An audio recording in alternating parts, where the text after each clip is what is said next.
This particular session is meant to show you the importance of creating a business environment that is diverse and inclusive. And we've got a wide array of speakers here to talk about both the macro level of this inclusivity. How do we build a small business environment that allows small business entrepreneurship to be inclusive? And on the micro, what can we do in individual businesses to make them more inclusive as well? So we'll be dealing with both issues. Happy to talk about both throughout the topic.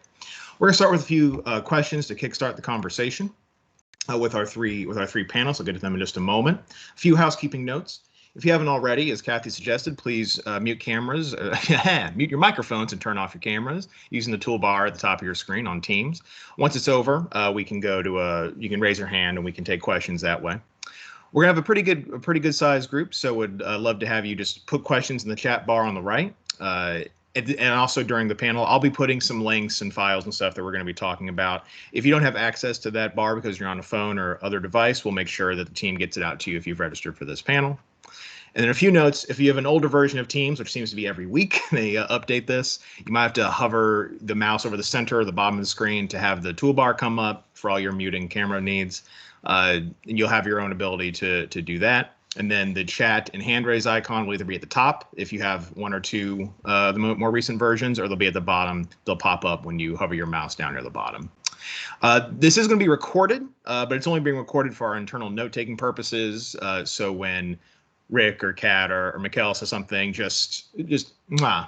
we can use it with their permission. We're not going to be sharing the recording from start to finish or presenting it in any fashion in that way. So I'm going to introduce our panel and get us started. First, we have Mikal Quarles, who is the National Field Manager for Business Banking at JP Chase. We have Rick Wade, who is our Senior Vice President of Strategic Alliances and Outreach here at the U.S. Chamber of Commerce. And Colella-Graham, who is the founder and the Chief Employee Experience Officer at Culture Hacker and a Culture Hacker Inclusion Champion, all the titles at Cheer Partners. Before we get started with them, I'll just introduce myself because I didn't do that. My name is Lawrence Bowdish. I'm the Senior Director for Research at the U.S. Chamber of Commerce Foundation. So I do a lot of the C6 work. The reason I'm here is that I run the foundation's program called Incorporating Inclusion. So this is a program paid for by the Gill Foundation out of Denver, Colorado. And it started 2 years ago on LGBT inclusion in the workplace, both for individual small companies and for the business community at large. But in the past 6 months to a year, we've been sort of transitioning that to talk about inclusion more broadly. So that's my background, why I'm here. And so I'm going to ask similar questions to our panelists, and we'll start with Mikal. Mikal, so in not so many words, why are you here? What is Chase doing in this diverse and inclusionary space, either for individual companies or the small business ecosystem? And then if you could just briefly mention the announcement you guys made on Thursday, we'll get deeper into it later on, but I think that might be good context for the audience. Okay. Yeah, thank you so much. And good morning, good afternoon, everyone. Mikal Quarles, National Field Manager for minority-owned companies within business banking for JP Chase.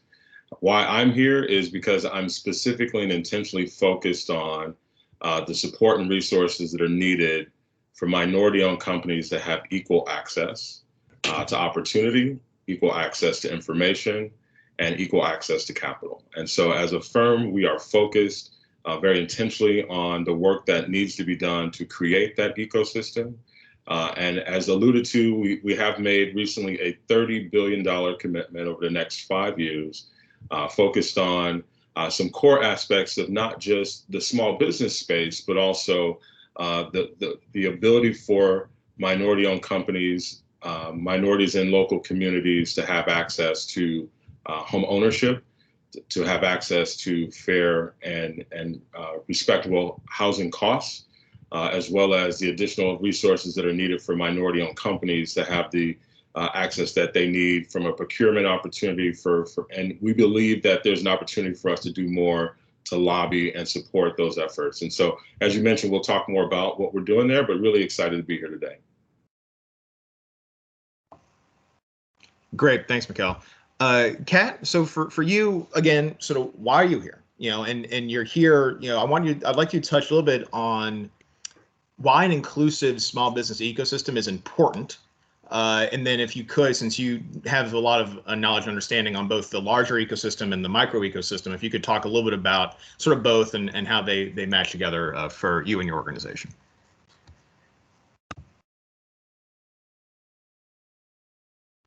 Kat, I think you're muted.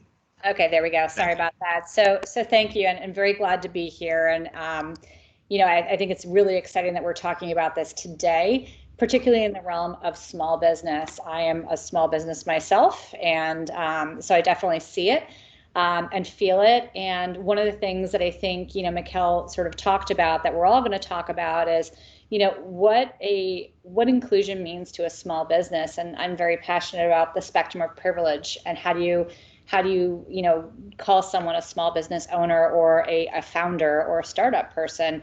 Not everyone has the ability to get the funding or has the ability to get the resources that they need to succeed as a small business. And I think when we think about small businesses really not only providing employment in their community, but also resources in their community, they really need the support from us. And those communities typically are very diverse.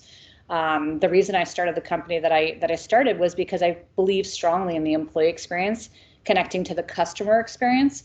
And if your employees are really connected, then you're really servicing your customers, and those customers and those employees are richly diverse, and they have lots to say and lots to offer and come from many different walks of life. I also am the co-founder of the Diversity Marketing Consortium, which is an alliance of 4 different agencies providing $1.5 million worth of support to Harlem Capital Advisors startups. And Harlem Capital Advisors is a VC that specifically helps fund both women and minority-owned businesses. And why this was important to me is because of exactly what I said, that spectrum of privilege, and why inclusion really matters, particularly not just for today, but the momentum that we're seeing, you know, across the world at this point. So very, very glad to be here, and congratulations to Chase on that commitment. That is an incredible commitment, and looking forward to hearing more about it. Great, thanks, Kat. So Rick, to you last year, you know, I hate to say to you, like, why are you here?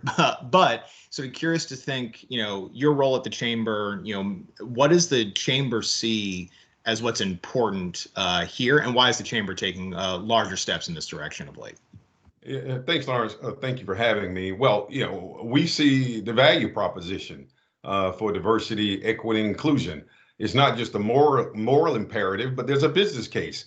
And, you know, as you know, we've launched a very broad, comprehensive equality of opportunity agenda, looking at what are the policies that we should be advancing at the federal, state, and local levels to address the inequality gaps. But there are also some business solutions, the kind of work that my panelists are doing, independent of policy, to help close the equity gaps that exist across our country that have existed for hundreds of years. We do know there's a business case. You know, we have a partnership with the Kellogg Foundation that basically says that if we address these inequalities in America and if we embrace diversity and inclusion, that our GDP grows by some $8 trillion. Now, we can debate the 8 trillion or not, but there is a business case and a reason for this work in addition to the moral case. And I'm just thrilled that the U.S. Chamber is leading these efforts nationally with companies at all levels, shapes, and sizes and industries to make this case. Great, thanks, Rick. So I want to start the first set of questions here on the environmental challenge we're meeting. Like, what is the background and context that we're talking about here? And of course, happy to take questions in the chat from the audience. I'll keep pinging you for those as we go on. So Mikal, we'll start with you. So, you know, Chase has made a significant announcement, but you said in your introduction, you know, your goal is to help address some of these structural issues, particularly around equal access to capital for businesses. And I was reminded, as you had mentioned that, you know, when I helped, you know, Rick and the chamber on there when we did a town hall. Excuse me, a spider just crawled right in front of my glasses. That's weird. So when we did a town hall on a lot of issues around race, and I helped with the wealth distribution aspect of it. And I was looking at the most recent data, and for a Black-owned small business compared to a white-owned small business of the same size, they are six times more likely to primary use money out of their own pocket to start their business. right? Not outside funding of any type. So I'm curious if you could give that some flavor, and talk a little bit about what are the challenges in the minority-owned business community that Chase is looking to address. Yeah, and thanks, Lawrence. And actually, I just want to go back to Rick's comment, right, around the business case. I think that the notion, of diversity and inclusion, and the notion that minority-owned small businesses should have equal access kind of almost sounds ridiculous to still be saying, right? It's the notion that what we know to be true and systemically have not solved for have to have a point in time where those two things collide, right? And you have to understand that in order for the space that we're all looking to serve to truly be the value proposition that we believe it to be, someone's got to say enough is enough. And I believe that the great thing about this moment in time in the world is that the world is saying enough is enough, right? But what is it enough of? It's enough of lack of access to information. When you think about where a strategic decision for a business is being made, the access to resources that help a business to make those strategic decisions and to have equal footing comes from an ecosystem that provides that information, and it's not an SAT test. That information should be immediately and equally available, and it's not today. But we're working to solve for that. It's also access to opportunity. It's interesting when you think about procurement contracts and the historic aspect of contracts being given to those that you know and those that you have relationships with, when the reality is that there should be equal footing for opportunity for contracts. And so working with minority-owned companies to understand the value of their minority certification and the opportunity that gives them to then be given the opportunity to create contracts. But then how do we get beyond the spend of a minority-owned company being a percentage of a contract and not a true demonstration of that business's ability to execute a contract, right? So how do we get beyond just that notion of supplier diversity? And we want to continue to look how we spend to build that resource, but also continue to create policy that ensures that it's a more equal footing as we move forward. And there's certainly access to capital. As you give businesses information and you provide them with opportunity, the resources that they will need to hire, the resources they will need to purchase new equipment, and to invest in technology related to their processing of payments and receivables and management of their employee base with HR and spending dollars for proper legal counsel. Those are all things that are necessary aspects of a small business that's viable. And typically what you find is minority-owned companies, because they're trying to eke their way in, are undercutting their pricing, thinking that gets them into the marketplace. But then they're challenged to deal with the rest of the expenses related to truly and effectively running that small business. And so as we help folks to understand how to properly reply to an RFP, how to properly price for that RFP so they understand that they address all the costs related, all of those different aspects is what we're hoping to solve. And we know we can't do this work alone, which is why we're glad to be here with you all today talking about this very important topic. That's absolutely right, Mikal. And so your description of that is telling. When you look at these companies that are getting like the old term for discrimination and invidious distinctions against them for reasons that have no economic merit, right? How do we eliminate both the lack of economic merit and the fact that there is an access issue, an educational issue? And so glad that you're taking a big role in that. So Kat, Mikal brought up a lot of great points. I'm curious if you could sort of transition them, not only for the community at large, but for individual businesses, right? I mean, it's one thing to get a minority-owned business sort of in the right jigsaw part of the ecosystem, but what about sort of the piece itself? What about it can sort of make that it can help that inclusivity drive down? I'm curious if you could, talk to that point. Yeah, and I have to say, Mikal, your comments were spot on. I mean, we try to give as many resources as we can, and we're very, very small. But one of the resources that we share out there is a sample supplier diversity program. And I think that, getting into larger organizations and being successful not only at bidding and winning the business, but delivering against the business in a manner that's profitable, I think there's lots of opportunity to discuss like how to mitigate the business insurance costs. Maybe there's a way to crowdsource a number of businesses knows, and watching businesses really help each other is something that we, and I think combined with some of these resources, we continue to see that sort of amplify to really support small business. I think one of the things that we think about when we think of small business owners is we think of some, startups that ultimately turned out to be, Series C, or they got acquired, or, they went IPO. When the reality in this country, particularly for 300 years, small business owners are the people who made jam out of their kitchen. Women supporting their own families with men that were not available, that had to create businesses to survive. Your bodega owners, your tax accountants that have these home businesses that sort of flourished and amplified. I mean, I think we need to talk about what a small business owner looks like, and then think about what they bring to the table, the heritage that they bring through their diverse backgrounds, through their diverse communities, and help the community help them. And I think when we involve our communities, and whether that's a geographic community or a community of affinity groups that are interested in the small business, that depend on it for work or for resources or for education, I think we can do a lot more than we've been doing. And I think with the resources that you're providing, but then educating where to find those resources, the resources that Chase is providing, and educating where they can find these resources. We're working on something now that hopefully will be able to give a one-stop landing page to really help people understand, where are the resources?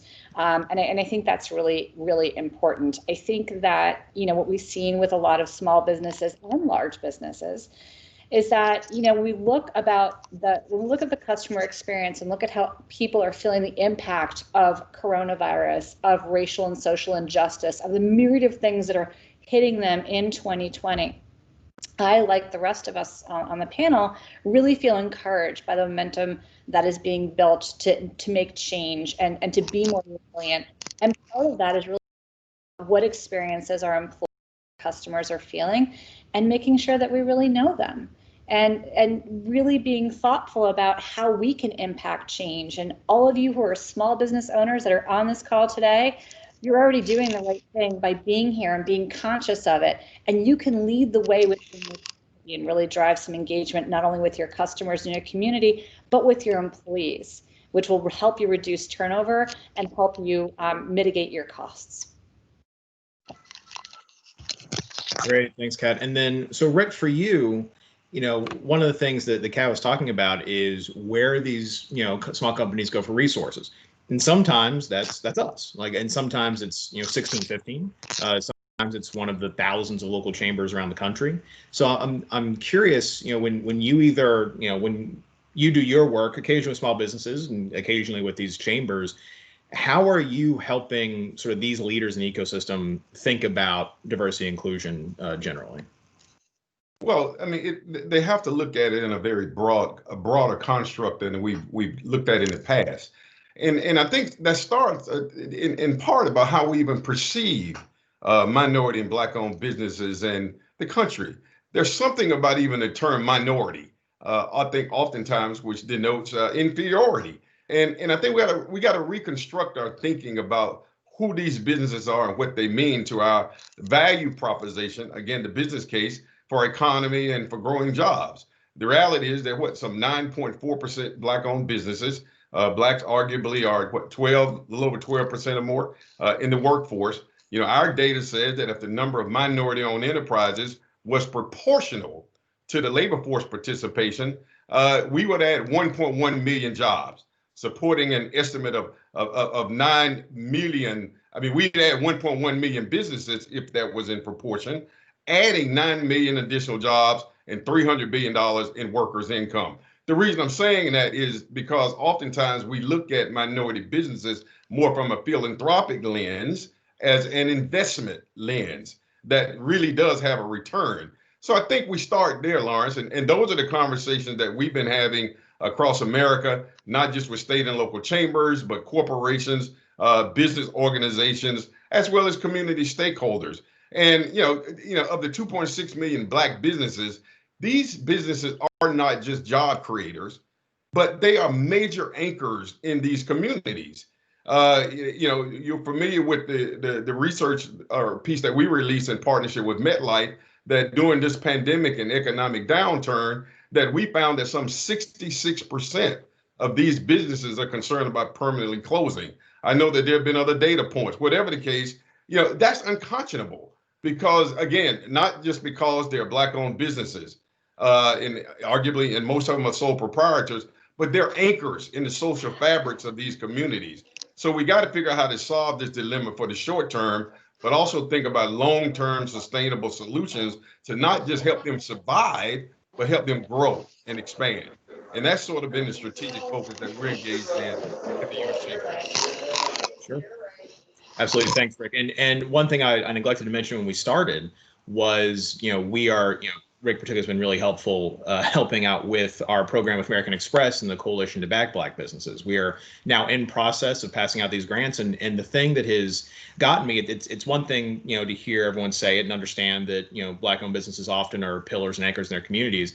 But when I'm reading these applications, and they're saying, what they do, we make jam, there's a jam maker in there, we have barbershop, restaurant, whatever. I ask them, what's your community impact? Those answers are systematically 4 to 5 times longer than them telling me what they do. And the fact that that's kind of the concentration that, it's a small size, but I've probably looked at 500 applications. But the fact that just by and large takes up more of their mental bandwidth when they answer an application about a grant than about what their business actually does is telling. And I think something that we can work at. For the next section, we're going to talk a little bit about what's happening right now in the moment, and I'll be putting some things in the chat to help with that. So the first, back to you, Mikal. I want you to sort of contextualize the commitment that Chase has made. We've talked about some of the issues, both in our intro and the last section of what these companies are meeting, and I'm curious about why the types of actions have been declared. What are the opportunities right now to make a big structural impact in these challenges? Yeah. I think it's first important to say, this is an evolution for us and not a newfound idea, right? I would go back to the bankruptcy in Detroit and the work that we did related to and investing in Detroit to help rebuild that ecosystem and the learnings that we've had from that. One of the things that was birthed out of that was the Entrepreneurs of Color Fund, which is a cohort of financial institutions and other corporate partners that are investing in CDFIs and other financial institutions that are providing access to capital and additional resources to minority-owned companies. As we looked at that, we identified that there was continuously more that we could do. So then we looked at additional cities where we could have that investment and where the Entrepreneurs of Color Fund could participate. We then began to see, okay, so what within our lines of business could we do more of to support what we do? And so Advancing Black Pathways was launched, which is a focus on financial health, financial wealth, access to capital, access to education, and amplification of the work and resources and the value proposition of why minority-owned companies and minority communities are not just a philanthropic investment. They're not just a place where folks feel good about giving, but we do real work to make systemic change.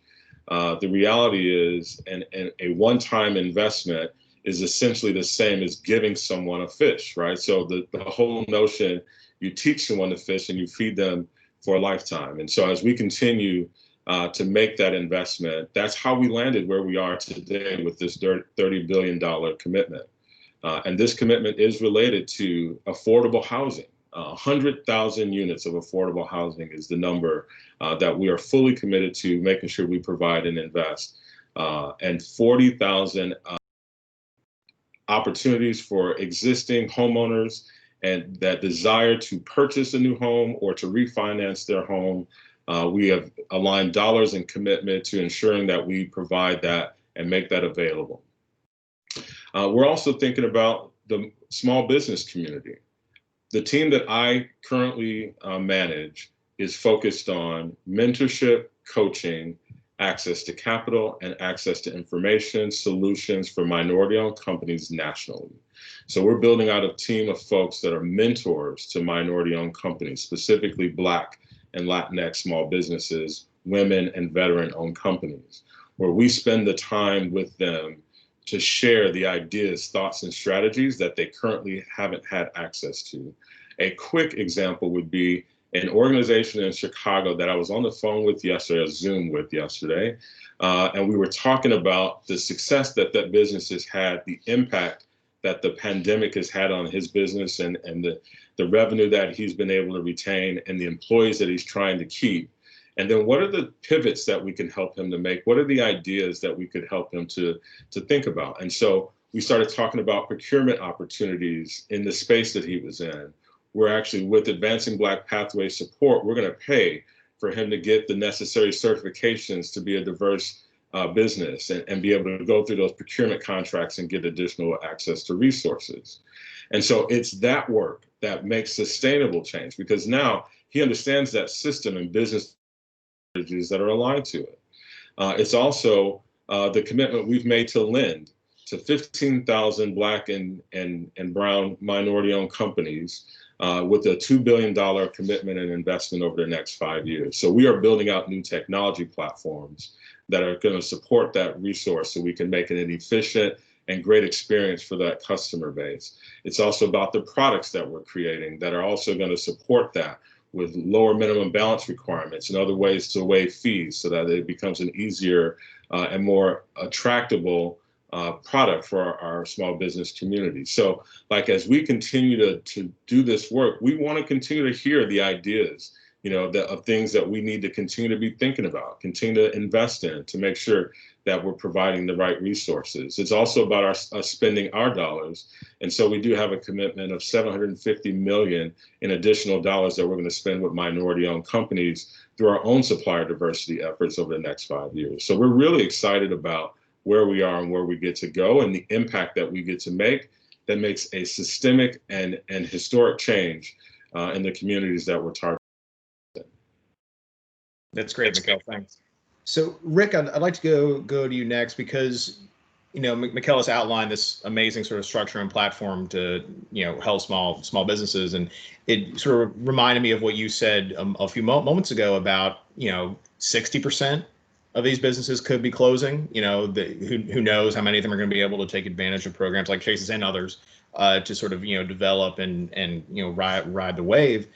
But as we think about those companies that are in real danger, it might be difficult to sort of convince them to prioritize, diversity and inclusion, both for small and large companies, right? I mean, the perceived needs of the moment and the economics might be forcing them to back burner those issues. I'm curious if what you could sort of talk about how to not convince, because it's a need of a moment, but how you can work with those companies to keep diversity and inclusion and these types of issues more at the forefront, even in times like this. Well, I think it's absolutely critical. I mean, again, the debate, the debate, the conversation, the case for diversity and inclusion is obvious. That are more diverse and inclusive are more profitable. Let's start there. We will get on the other side of this economic downturn. And what my message is that companies that invest now will be more competitive in the future. So this is a matter of competitiveness. So this is not the time to dial back. Quite frankly, it's the time to invest more, especially in this sort of interesting virtual world that we live in. And that's a huge investment, but I think we got to do it nonetheless. And I also want to add, Lawrence, while I have the mic here, if you don't mind, I applaud Mikal and Chase and these institutions that are stepping up and making these kinds of investments. But we also got to think about venture capital, private equity. How do we get these enterprises in front of all of these streams of capital in order to be able to sustain them long term? And as you know, in the short term, the partnership that was brought to us with American Express is about how do you get immediate money right now, not in the form of loans, but small grants for these companies just to keep the doors open and pay the light bill. And that's really, really important. And then the final point I make, that the conversations I'm having with Black and minority businesses across the country is how do they reimagine themselves during this time of this economic downturn, because there will be another side. How do they think about joint ventures among themselves and acquisitions and interesting partnership? How do they even think about accessing the 95% of the consumers who live outside America? And so what a wonderful time now to think about what you will look like on the other side of this economic downturn and this crisis. So I know that's hard to do, to see the forest for the trees, but it is really important as the economy is being rebuilt, not just domestically and globally, that these companies are thinking forward as much as not thinking backwards. And I think that's extremely important. Thanks, Rick. I just dropped something in the chat that helps illustrate that we'll put in the parking lot for the next question, but an important point to bring up for sure. So, Kat, can you sort of dive a bit deeper here? And what are small companies doing with inclusionary efforts now? Like what does it take to keep that drive focused, keep the eyes on the prize? And Rick talking about diverse companies are more profitable. Like, how do you keep that drumbeat going on the individual basis? Yeah, I mean, I have to tell you, along with what Rick was saying, this year is really tough for small business, and they're focusing on staying alive literally moment to moment, day to day. They're considering their economic viability, not just for today, long term, how they're going to retain and pay for their employees and benefits. And while all this is going on, we even just in New York State last week had an increase in sick leave, which puts a further impact on small business. There's a lot going on in small businesses right now. They've got to keep up with to just keep the lights on. But I think taking a step back, what I see in small businesses that we work with Diversity Marketing Consortium and our peers, is what we're seeing is this is a moment of purpose. This is a time when companies are really looking at who we are, what we deliver, what is our value proposition. And I think that's sort of the innovation that's coming out of the disruption that we've seen this year. I think by really focusing on not just their day-to-day survival, but sort of lifting their heads up and thinking, okay, I want to be here not just for today, but I want to pass this business on to my kids. What is that going to look like? And what does survival look like? And how do I need to really reflect and change? And I think what we're seeing, especially given all the opportunities that have never been before available for small businesses, and the breadth and depth that they are between Chase's program, American Express's program, what the U.S. Chamber of Commerce is doing, what a number of other companies is doing. This is a year where small businesses can really be nimble. Because if you're a large business, you can't be that nimble. You're a small business, you can turn on a dime. You can make a decision based upon a small, quick meeting. And I think that's really important. So the opportunity for small business is absolutely today. I do, as Rick, I have lots of stats on, what makes businesses successful. And a lot of it has to do with diversity and inclusion. And, inclusive companies are almost 2 times more likely to be innovation leaders in their market. They're 45% more profitable than their non-inclusive and non-diverse peer businesses. I mean, there is absolutely a business case, but there's also a human case. There's a human case where we're seeing businesses support women in balancing caregiving duties with their work. We're seeing them really lead the way, and not just because they work for a big company that they have a voice. Our small business leaders are having a voice in leading what real inclusion and cultures of belonging mean, not just for their employees and but also for their customers. And again, I can't reinforce enough community, because the communities really rely on small business. As many people say, small business is Main Street. Well, Main Street is not homogeneous. It is diverse and rich and culturally different. And I think that's where not only is there opportunity for small business, but there's a great ability to be more nimble and effective than, say, a larger concern.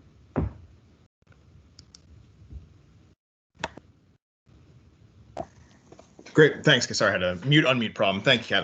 That's great. So, on our last sort of general question, before I'd like to pass it off to the audience, I've dropped a couple of things in the chat about what folks are talking about. The last thing I put in there was a chart showing different rates of business closures. And so, as we look towards the future, and the last question is going to be on the future, if you look at what happened to small businesses after the recession, now 11 to 12 years ago, we saw the definition of a J-shaped recovery.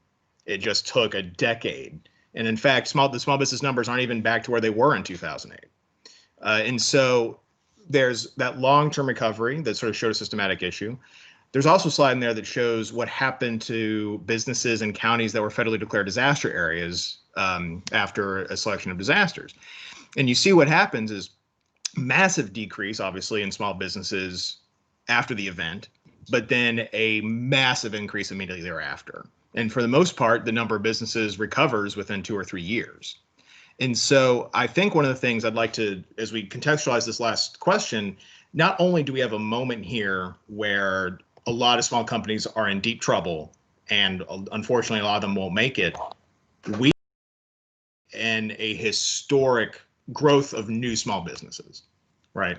And so on one hand, we certainly need to steward and take care of them. But on the other hand, there's a lot of opportunities from small businesses being created, and they could likely be created from folks that aren't the usual entrepreneurial class, from individuals for whom owning a business wouldn't even be a thought 2 years ago.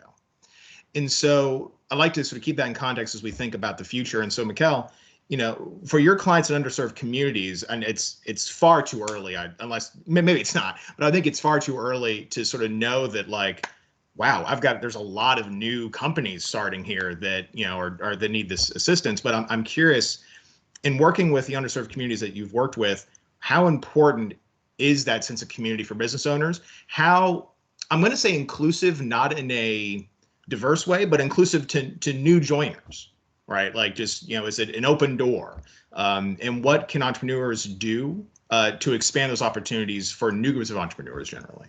Yeah, thanks. And, I have to tell you, like, that's the most exciting part of the story, right? Resiliency. The notion that, hard times actually do create good opportunity. I think about, though, the strategic decisions that businesses make, right? And the one that always comes to mind for me is the decision that Blockbuster made not to buy Netflix for $50 million, right? It's like, man, if they could go back and make that decision all over again, then I'm sure they certainly would have, right? But what that says is that there will continuously be disruption. Technology is going to continuously provide for new and different ways to do what we currently do today. And I think about an example of a small business that is a catering company.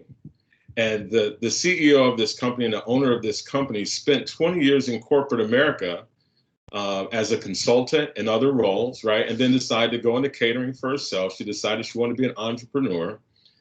And then in this specific time is now thinking about, well, how do I pivot? So now she's looking at a ghost kitchen where she can have an online platform and online delivery options, but don't have to have a brick and mortar location where folks come to pick up meals, right? She's looking at a meal delivery option. So while folks are more socially distant, folks are more working from home, like, the opportunity to kind of tap into that market and that community will give her multiple additional streams of revenue that allow her to pivot from this current moment, be sustainable, and make very good decisions. And in the community, what we see is there is a consistent desire to support local and to support those organizations that are there and taking care of the community. They're often safe havens in that community. And so, as you think about that investment and that inclusivity, it is a value proposition to invest. It's also a value proposition to think about how public and private organizations intentionally spend and invest in those communities to ensure that they remain viable. When you talk about some of those aspects of natural disasters, typically it's the minority communities that are last to rebound. It is the lack of additional philanthropic investment. My previous role to this was in our government and nonprofit banking space. We bank large or mid-sized nonprofit organizations, as well as small municipalities and entities across the West Coast. I saw how tax dollars drove revenue for community. I saw how voting resulted in the investments that were made and what communities received those investments, which schools were repaired, where all of that was impacted. And so it's more than just, the impact that we can make as a community of small businesses. It is certainly the entire ecosystem, including how we think about our voting opinion and the impact that we get to make there, that all impacts those communities. And that's what we need to be looking forward to. And that's what we all need to be paying very close attention to. That's great, Mikal. Not much to add for that for sure. So Rick, what is the Chamber's role moving forward? When you hear our colleagues talk about the business recovery, you'll hear, Suzanne and Tom, they'll say K-shaped recovery every time, right? Because they have this, and I think there's definitely a lot of merit to the fact that some companies and industries are skyrocketing right now and others are not, right? And I'm curious, what's the Chamber's role as we think about helping small businesses recover, no matter what side of that K they're on? What's the Chamber's role in helping the diverse companies in that group? What's in the future for the Chamber? Yeah, I think you're right. Let's assume it's a K type recovery. It is about how can we connect the dots and make sure that these small and particularly minority businesses are part of the design structure, of the redesigned structure of our economy. That's extremely important. I'll give you an example. We're working with historically Black colleges in a different way. We typically look to them for talent, and that's extremely important. But there's tremendous innovation and there's tremendous technology that can be transferred to commercialization. And we just held a forum on equality of opportunity in innovation. How are we thinking about that innovation? How are we thinking about the next generation of patent holders? I testified before the House Small Business Committee on that very point of how can we create this whole pipeline of innovators and patent holders. So this is that chance to sort of rethink and refocus how we're going to bring folks up from the bottom of the K to the top of the K, because it's all being redesigned and inspiring this next generation of innovators and entrepreneurs who can solve some of these complex problems. And what a great resource. Again, I just mentioned our next gen business partnership with historically Black colleges, because it is really, really fascinating, where the president of Accenture in a forum with HBCU presidents talking about their Black Founders Program and how we can work with HBCUs to create this pipeline. But on the other hand, you have historically Black colleges asking companies, how can you help solve some of our internal challenges, whether it's about modeling around finance or design structure, their technology infrastructures. So Lawrence, I think these interesting opportunities now, particularly in this virtual world, because people are kind of more accessible, lends itself to really some really fascinating remodeling and reinventing and rethinking how we look at innovation and entrepreneurship going forward. And so we're leaning in and guiding some of that.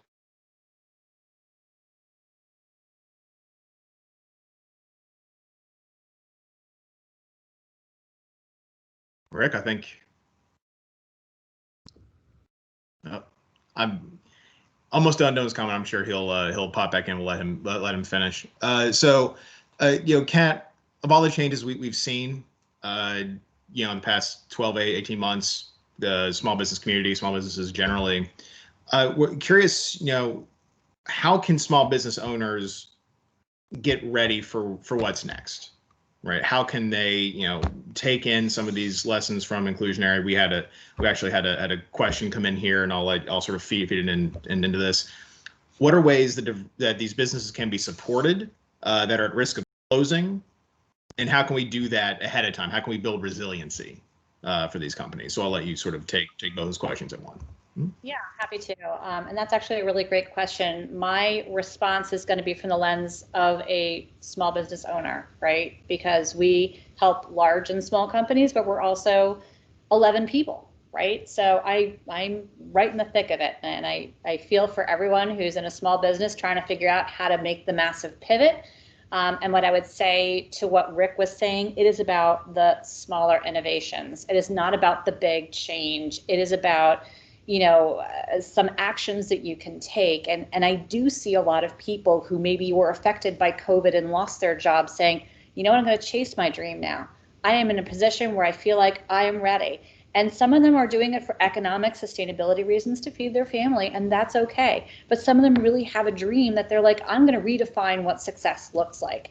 And when we're looking at getting to our students at historically Black colleges at an earlier stage, we're helping them redefine what career is, what success is, and what's possible. So when I think about small business owners like myself that have struggled this year and really thought about, am I going to be viable? What am I going to be able to do? How do I make sure that I'm not charging less, to Mikal's point, than my larger counterpart who's not a diverse supplier, because I need to get that business. I need that to credentialize myself. Well, here is what I think everyone should do, and it's pretty easy to do.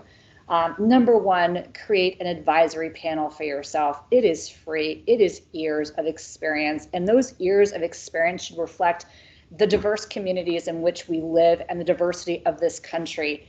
You know, if you do more of the same thing and listen to more of the same people, you're going to get the same results. What we're looking is innovation, and I know that's been overly said 1,000 times, but it is true. When you're looking to innovate, you need to stress test your ideas, challenge your approaches, and that is how you can do that. Set up an advisory committee of community members, maybe folks from academia, folks from larger business. I will say that in today's world, people are way more willing to help than they've ever been, and way more willing to give their advice. So that is thing number one. I would say thing number two is look around. Do your staff feel engaged about what they're doing? Do they feel psychological safety? Are you asking your Black and brown employees, what can I do? Because then you're putting the accountability on them, not on you. Create an environment of shared accountability, and I guarantee you, everyone is going to step up and say, okay, I have an idea. We didn't think of going on TikTok, for example, or whatever the case may be, but that's where innovation really comes from. It's by being inclusive. And I think even when we huddle in as a leadership team, we're being exclusive if we're not taking in the entire community of employees, and then further to the community of customers. The last thing I'll say, because there's been a lot of good advice today, supplier diversity programs, lots of things, where you recruit, making sure you're reflective of your community, but it's really important to intentionally think about how you as a small business can make a difference in the momentum that we have today for diversity, inclusion, and truly, equity. And I think that that's really important too. And as a small business owner, because we're smaller, we don't have a lot of big matrix things that we have to go through or a lot of reviews to get something approved, we can make that difference and be the voice of the change that we want to see. And I think that's inspiring. So if you're thinking about starting a small business, it is actually a great time to do it, contrary to popular belief. Great, thanks, Kat. That's perfect, and that actually transitions into, I think, one of a couple of the questions here that I'll ask the group. I put in the chat a second ago some of the things we're working on that addresses that, but we had a couple of questions to talk about networks, right? And either supplier diversity, networks with your with credit access and things like that. So I'm curious. I think I'll start with you, Mikal, if you don't mind. When you think about how loan decisions are made, right? I think a lot of people think about, 10 plus years ago, where you might walk into the office and you put a portfolio down and they go through it, and that takes a lot of personal connectivity. And I'm curious if, as Chase is looking forward, or maybe this is already happening, is there, when we think about how we're going to reach the 200,000 Black-owned businesses who have employees, right? To reach them, is there a different strategy in mind or in place to sort of go beyond the necessary sort of personal connection? And we'll ask sort of some more questions to Kat and Marie. Yeah. So a couple of things on that. I would first say I loved Kate's response. Like, that was so spot on to how a small business owner should be thinking about their business and thinking about how they operate their business. And the one part that I think is consistently true is listening to your people and listening to your customers. Your customers will reveal to you what they see in your competition that they like, even if they remain loyal to you. So it does give you insight into the other things available as options to your customer base. So, right. And so thinking about how you gain from that is certainly extremely valuable. But to your question, Lawrence, I would also just, take a moment to say, the aspect of building relationships with bankers is the answer. It's not to say that we should go in a different direction, but it's not just bankers that should be a part of that group of resources. Kate kind of alluded to the advisors, right? I still believe that you should have an attorney, you should have a bookkeeper and a CPA, right? You should have someone that helps you to understand the balance sheet and income statement and the way that should give you information about how your business should operate, separately from how you file a tax return and the benefits that you get from that tax filing. Too often, there's no difference there. It's all about how do I represent my financial position to avoid a certain level of tax responsibility, right? But there's a picture to that business that you want to be represented in anyone that is looking at the potential of lending or investing in your company. Rick kind of alluded to the whole notion of equity investments and venture capital, and there's a true disparity there, right? That shows that the statistics show that it's typically friends and family investment, even in true VC environments. And so, what you have to represent is what your business, the story that your business tells. But we are building technology platforms that will allow for a simple and efficient online application process to get access to capital resources out to the market in a very much quicker and more efficient fashion. One of the things we learned from PPP was that our current systems didn't do that, right? And so we are well aware that that's an investment we know we have to make and are looking to make to allow for that. It is also an intentional reach into those minority communities to say, come here. We want you as customers. We want to give you the advice you need. We want to give you the capital that you need. We want to tap you into that ecosystem of other opportunities. So I would not say it's to not have relationships with bankers. I would certainly say it needs to be part of it, but there is certainly more that we want to do to make it available and make the access simple for those that are interested. Great. Thanks, Mikal. So Rick, for you and the chamber's role, what roles the chamber take in making sure these networks exist? And I'm thinking primarily you brought up the Next Gen Scholarship Program that we have. Like, what do things like that help build the network, not only of suppliers, vendors, credit access, and talent? Like, in which ways does the chamber engage in that? Yeah, well, thank you. I'm glad to be back. I've learned during these meetings you can't control technology, so I got booted off for a moment. But yeah, I think you're right on the Next Gen partnership with HBCUs. But more specifically, Lawrence, on the relationship side for small businesses and Black businesses, one of the things that's interesting that we've been effective at doing, there are 2 Black chambers of commerce, there are 2 Asian American chambers of commerce, there are 2 Hispanic chambers of commerce. So what we're good at is convening. And one of the things that we built is this interesting collective voice and room for them to be connected to the U.S. chambers. And we're now working to cascade that same model down to state and local levels. Why? Because that's important in terms of building relationships. We got to kind of figure out how to color what I call color outside the lines.